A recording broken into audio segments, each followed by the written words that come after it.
ഇന്ന് നമ്മൾ ഉണ്ടാക്കാൻ പോകുന്നത് റവ ബിരിയാണിയാണ്. വളരെ സിമ്പിളായിട്ട് നമുക്കിത് ഉണ്ടാക്കിയെടുക്കാം. ആദ്യമായിട്ട് നമുക്ക് കശുവണ്ടിയും മുന്തിരിയും ക്യാരറ്റും സവാളയും നല്ലപോലെ വറുത്തെടുക്കാം.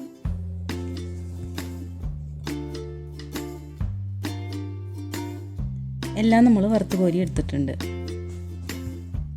സാധാരണ ബിരിയാണിക്ക് ആവശ്യമായിട്ടുള്ള എല്ലാ സാധനങ്ങളും നമ്മളിവിടെ ഉപയോഗിക്കുന്നുണ്ട്. 1 ഗ്ലാസ് റവയ്ക്ക് 1 ഗ്ലാസ് വെള്ളമാണ് ഇവിടെ എടുത്തിരിക്കുന്നത്.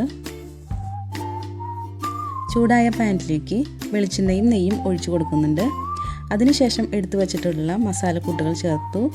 കരിവേപ്പില ഇട്ടു, സവാളയും ചേർത്തു,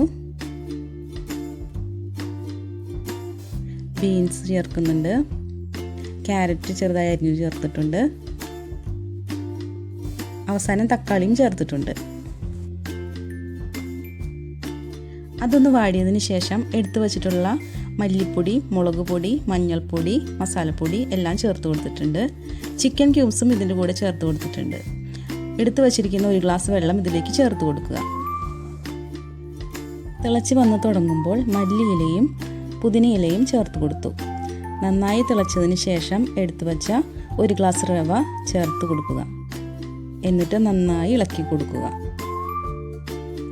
ഇഞ്ചിയും വെളുത്തുള്ളിയും ചേർത്ത് അരച്ചെടുത്ത ജ്യൂസാണ് ഇവിടെ ചേർത്ത് കൊടുത്തിരിക്കുന്നത്. വറുത്ത് കോരി വെച്ച സവാളയും ക്യാരറ്റും കശുവണ്ടിയും മുന്തിരിയും കൊണ്ട് നമുക്ക് ഇതിന് മുകളിലൊന്ന് ഗാർണിഷ് ചെയ്ത് കൊടുക്കാം. അതിനുശേഷം മല്ലിയിലയും പുതിനയിലയും ചേർത്ത് കൊടുത്തിട്ടുണ്ട്. നല്ലൊരു ബിരിയാണിയുടെ ഫ്ലേവർ വരാൻ വേണ്ടിയിട്ട് ഒരു ബിരിയാണി എസൻസും കൂടെ ഇവിടെ ചേർത്ത് കൊടുക്കുന്നുണ്ട്. ഒരു 2-3 തുള്ളി മാത്രം ചേർത്ത് കൊടുത്താൽ മതി. സിമ്പിളായി വീട്ടിൽ തയ്യാറാക്കാൻ പറ്റുന്ന റവ ബിരിയാണി ഇവിടെ റെഡി ആയിട്ടുണ്ട്.